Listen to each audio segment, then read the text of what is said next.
welcome. Today I'll be demonstrating a step-by-step process on how to change the oil in your car.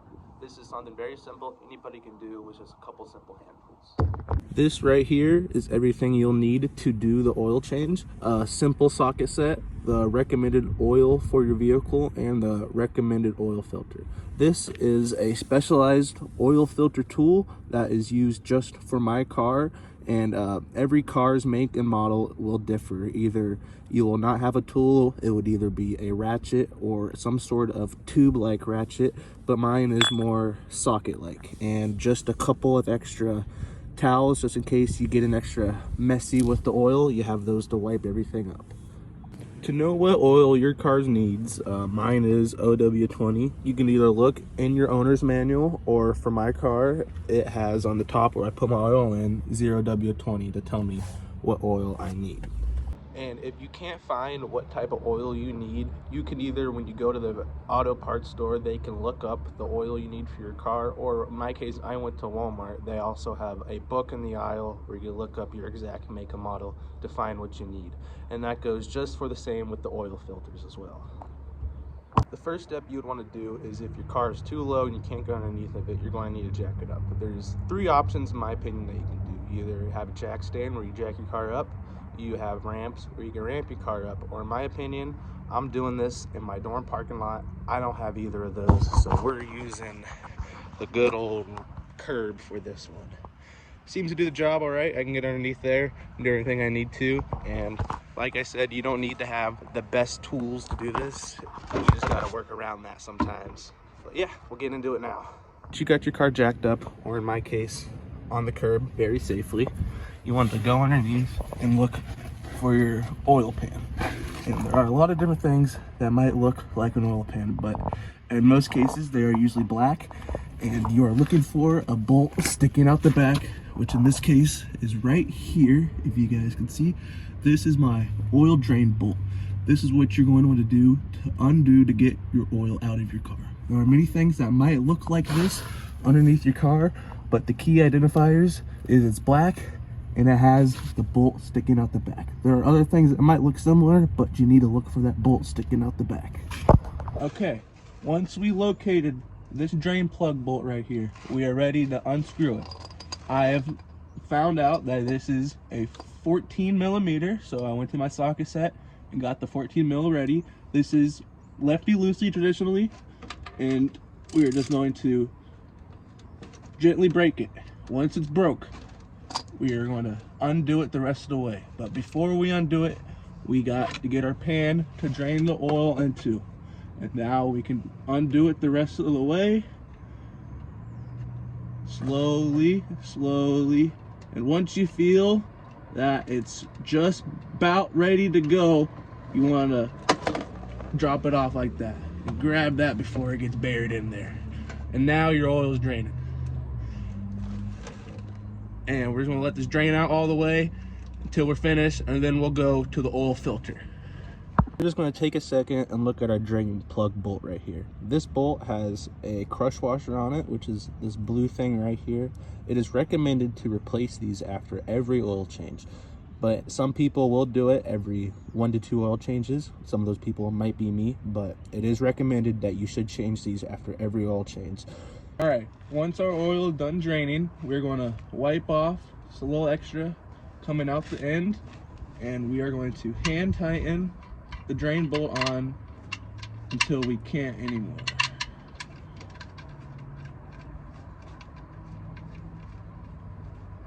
Once it's hand tightened, we're going to ratchet it all the way back on, and when doing this, you do not want to put it too tight. That could do some serious damage, all right? You want to just get it on there. My car has a recommended 20 foot-pounds, but I don't have a torque wrench, so I'm just going to give it a decent little ugga-dugga, but nothing crazy. Just 1, 2, 3, just get it on there. That's all you need.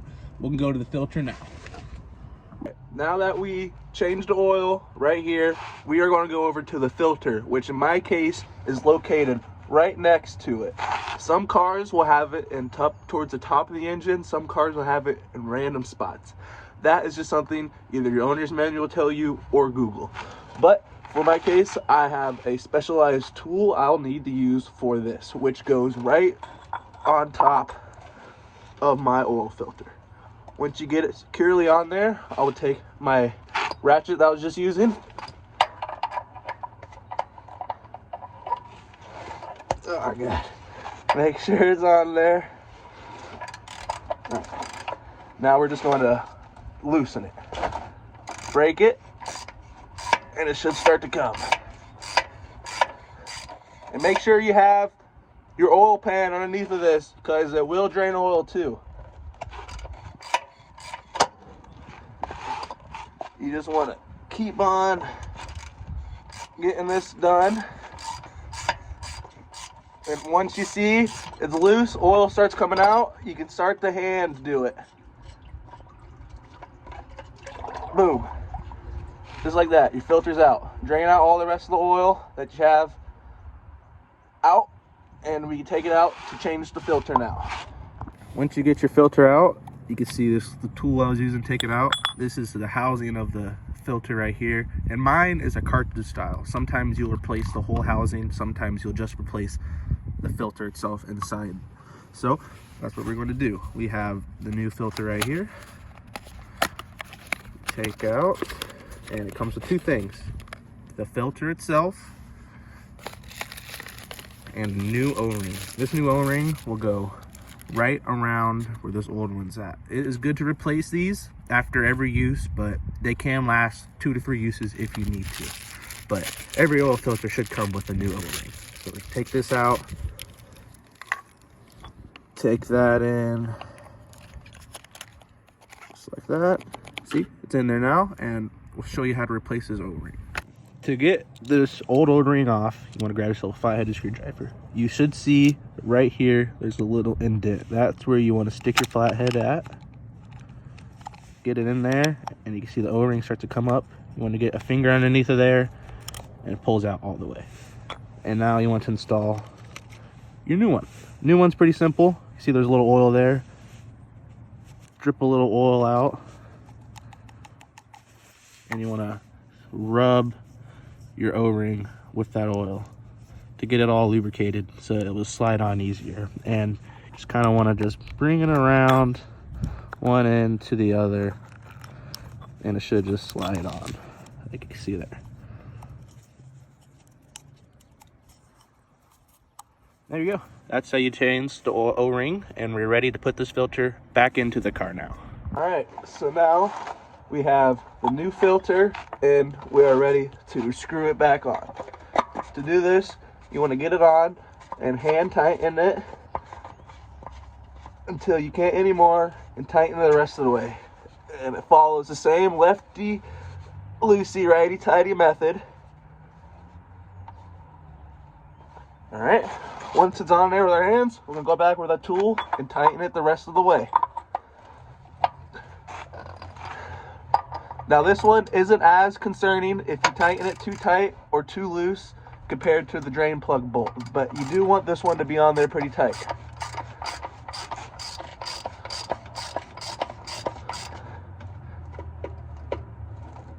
There you go, that's all she needs. And now we are ready to put oil in the car. Now that we've changed the filter and drained out all the oil, it's time to put new oil into the car. There are 2 main ways to access the engine oil. One is through the dipstick, and one is through mainly located at the top of every engine. The dipstick is used just for check-in oil. You do never want to put oil in through this way. To put oil into the vehicle, you would want to use the top mounted area. To make it easier for me, I am going to remove this plastic beauty cover. Most of them are only held in by a few clips, which can be manually taken off, just like that, and it'll make it a little easier for us to access the engine. All right, now just going to take off the lid that goes to the engine. Make sure there's clear and clean surface around this, because you do not want anything dropping into there. You do not want. Take our oil, get it ready, and for this oil, I should say every car has a certain amount of oil they take. My car takes 4.4 quarts. This is a 5-quart system, So I'm going to have about half a quart left when I'm done with this. And every car is different, so make sure you know how much oil your car needs before you start putting oil in there. If you overdo it just by a little bit or a little under, it's not that big of a deal, but anything over a quart is something you should do, and you should have to redrain your vehicle. But let's get started. Here we go. We're just going to try to send this. I do not have a funnel on me, so we're going to see what happens.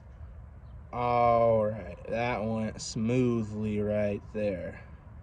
No, it did not, but we'll just say it did. So like I said, we're gonna add about almost this whole thing, leaving a little bit left at the end.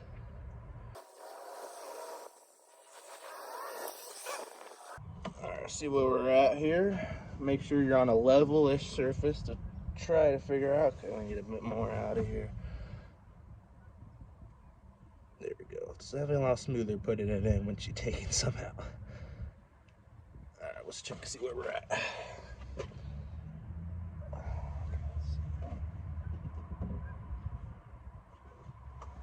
Still got about half quart we need to put in here. All right, I think we should be good here.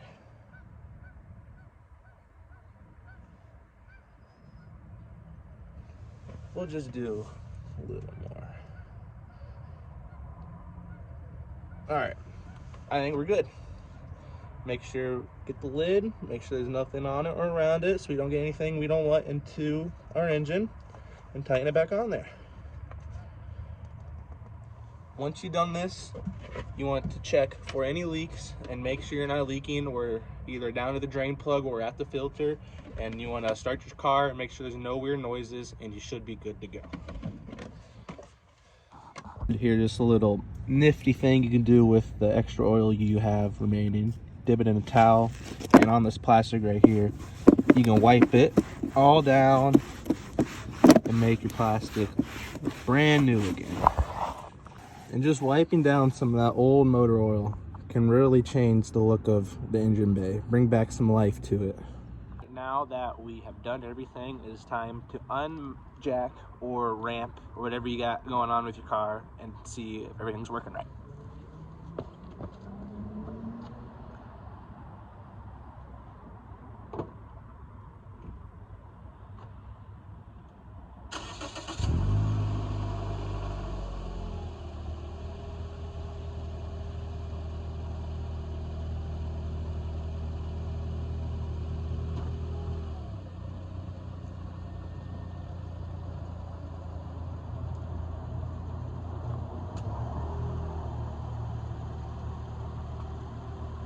I recommend to help track how many miles it is to your next oil change is to go to your trip thing. You can see a trip, you just want to hold that, press it, and it resets it. So that helps you track how many miles you've done on each oil change. Not to mention this, but I just dropped off all my used motor oil at Advanced Auto Parts, where they will recycle it, and they do that for free. That's what you want to do with all your old motor oil. It's not good to get rid of it any other way. Alright, a bit of a conclusion for this video. I hope I was able to teach some of you a new skill today, or something that you might not know about doing an oil change. I hope that this could help further you or help teach further the generations of either you teaching or learning from me. This is a skill I feel like everybody should know. This helps build a good self-independence. You don't have that need or feeling that you need to rely on somebody else to do something for you. And this could go just beyond doing a motor oil change. This can go to other things. This can help fuel other things. You know, you said, oh, I'm independent, I can do that. Why can't I do that? And it will lead to even more things, in my opinion, which I love. I feel like everything you can do independently, you don't need to rely on other people to do things for you. And that's really something that can just start from doing your own oil change to lead to something bigger. So that's what I got for you guys today. I hope you enjoyed that. I hope you took something from me and appreciate it a lot. Thank you for your time.